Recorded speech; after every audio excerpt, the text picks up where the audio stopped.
Hey, salut! Bon, un petit vidéo vite vite, on a encore des leaks sur les fameuses AMD Big Navi RX 6000. Bon, ça c'est sur le site Trusted Review, et encore là, ça veut pas dire que c'est tout à fait vrai de ce côté-là. Bon, si on fait un résumé, ils disent que la nouvelle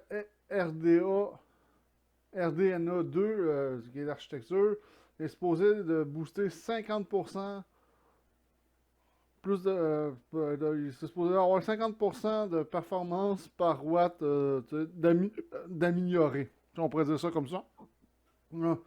Ça, il y a un autre truc qui m'achale aussi, c'est des images très préliminaires des Big Navi. Encore là, moi je trouve que AMD, le problème, c'est qu'il ne réussit pas à faire comme Nvidia. Euh, tu sais, tant que ça.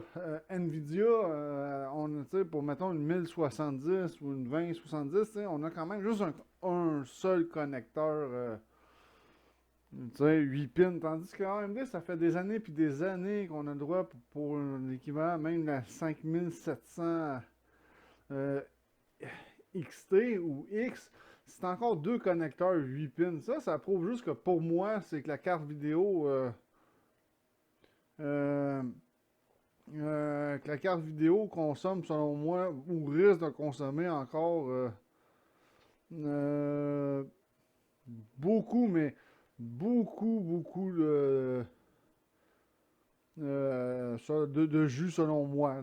Tandis qu'une Nvidia peut consommer moins de 200 watts. Si on parle d'une Nvidia, mettons, 2070 ou 3070 probablement, ça consomme pas mal moins de jus que les AMD, genre à pareille date. Je vais juste aller vérifier quelque chose. Laissez-moi une seconde. J'ai descendu trop bas dans ma liste. Un maudit digipad. Mon portable, je l'adore. Le petit Christy de problème, c'est que c'est ça, trop. Un, un peu trop fragile. Tu sais, puis même, on parle d'une 5600 XT, c'est encore deux connexions 8 pins. Là. En même temps, il va falloir qu'il fasse de quoi vraiment pour économiser l'énergie. Nvidia est passé maître dans l'or. Moi, j'ai une 1070 Ti. Ok, ça fait 3 ans que je. Ouais, à peu près 2-3 ans que je l'ai. Je dirais 3 ans, facilement, bientôt. Puis c'est un connecteur 8 pins. Man, puis là, on est à deux connecteurs, 8 pins encore. Moi, j'ai installé des 5600 XT. Encore là, c'est deux 8 pins. Puis ça prend un power supply minimum de 450 watts pour alimenter cette carte-là. Mais tu sais, 450 watts, autrement dit, tu installes un power supply de 600 watts pour une 5600 XT, t'es un peu flush pour alimenter tout le reste. Surtout si mettons mettons que la personne a un Ryzen, mettons 3800X ou 3600 XT, déjà c'est 95 watts de jeu, on est déjà fait que, ça c'est un autre problème. C'est parmi les. Dans les leaks, là, ça c'est des leaks. Là, on a une petite idée ici des variantes. La Navi 21 XTX, ça serait similaire à une RX 5700 XT édition 50e anniversaire. La Navi 21 XT, ça serait évidemment l'équivalent d'une RX 5700 XT. La Navi 21 XL, évidemment, ça serait l'équivalent de la RX 5700. Puis la Navi 21 XE, ça serait l'équivalent d'une 5600 XT de chez Radeon. Bon, ok, c'est pas. Tu sais, j'ai hâte, tu sais, en tout cas, c'est ça, j'ai hâte de voir. Fait qu'ils disent que la Navi 21 va avoir 80, si on pourrait dire, compute unit with a die around 505 mm2. Ok, architecture peut-être un peu plus performante de ce côté-là, mais on ne sait pas encore tout à fait. Fait que, tu sais, là, ici, c'est des estimations, ce sont, comme j'ai dit, des leaks. Non, ça veut pas dire que ça va être ça à la sortie des cartes vidéo. Fait que, tu sais, ils ont confirmé que la plus grosse carte vidéo qu'il va y avoir dans la série RX 6000, elle va être assez puissante pour du 4K. Bon, autrement dit, on va parler sûrement soit de la Navi 21 XT ou de la Navi 21 XTX. Puis ils ont dit que dans la démonstration, le GPU le plus puissant de la série a été capable de faire jouer Borderlands 3 en 4K à 61 FPS. Hmm. 61 FPS en 4K, là, c'est quand même bien, mais je suis pas mal sûr qu'une 3080 est capable de faire mieux que ça en 4K, admettons, pour Borderlands. On va marquer RTX 3080. On va marquer 4K Borderlands 3. On va aller voir, on perd rien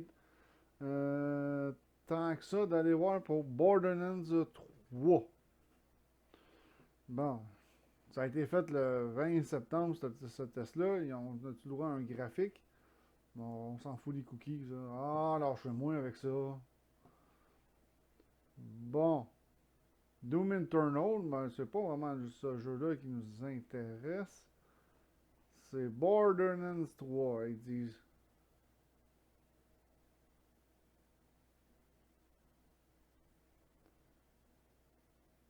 Mhm.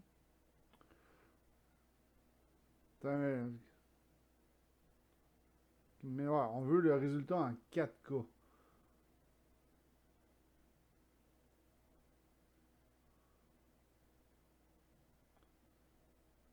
Mhm.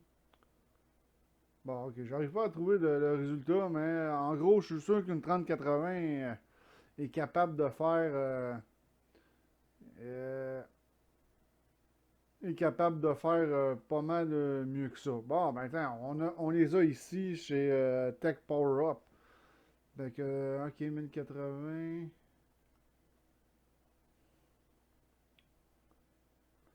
Attends, mettons en 3848 par 2160, on est à 70 FPS pour la 3080. Quand même assez bon, assez génial par rapport à une 2080 Ti. Quand même, quand on y pense. Puis mettons en 1440, on est à 100.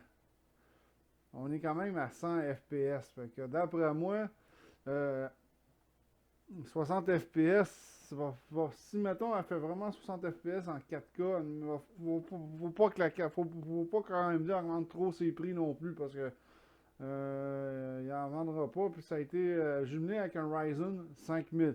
Ha! En plus, c'est ce que j'en venais à dire. Ça veut dire que ça n'a même pas été testé. Son nom seulement, ils ont fait supposément que le bench a été fait avec les nouveaux processeurs Ryzen, alors qu'il y a beaucoup de monde qui ont des gros processeurs Ryzen comme des 3800X, 3800XT, des 3900X, des 3900XT. Ce monde-là qui ont des 3900, je m'attends pas à ce qu'ils vont être dépensés au-dessus de 700 douilles pour avoir un 5900X qui est à plus de 700$ présentement. Fait que ça, c'est un autre point qui me déçoit vraiment. Là. On veut des tests avec les Zen 2. Là. Ok, c'est beau, la Zen 3, ça va être la nouvelle architecture. Entièrement d'accord, mais je suis pas sûr que tout le monde va se ruer sur le Zen 3 présentement. Moi, d'un, je n'ai même pas l'intention. J'ai un 3900 XT dans ma machine. J'ai pas l'intention de rechanger tout de suite après pour le nouveau processeur qui va le remplacer. Je considère que ce processeur-là va être bon encore pour quelques années. Puis c'est ça, la Big Navi a fait 73 FPS dans Gears of War 5 et 88 FPS à Call of Duty Modern Warfare. En 4K. Bon, ça ici, puis ça ici, c'est quand même pas pire. Mais pour Borderlands, c'est un peu décevant pour du 4K. Ici, ça serait des comparaisons dans le 3D Mark Result. C'est écrit estimation, ça ne veut absolument rien dire. Moi, je m'attends pas à ce que Oui, ça se peut qu'elle soit plus performante de ce côté-là, d'une certaine façon, parce que les Big Navi vont avoir plus de mémoire que ce que Nvidia propose. Tu sais, je l'ai dit dans la vidéo précédente, il va y avoir du 12 GB, du 16 GB déjà en partant. Pas, ça pourrait être pas si pire que ça. Moi, si j'aurais changé de carte vidéo, par contre, j'irais peut-être, ça dépend des prix qu'on va savoir le 28 octobre, j'irais peut-être pour une 5600 XT ou dans ce coin-là. Fait que selon les estimations Fire Strike en extrême 4K, elle passerait par 3000 points devant une RTX 3080 Thunder Edition. Pour le Time Spy 4K, l'écart est encore là, mais on voit que ça se resserre un petit peu selon les estimations.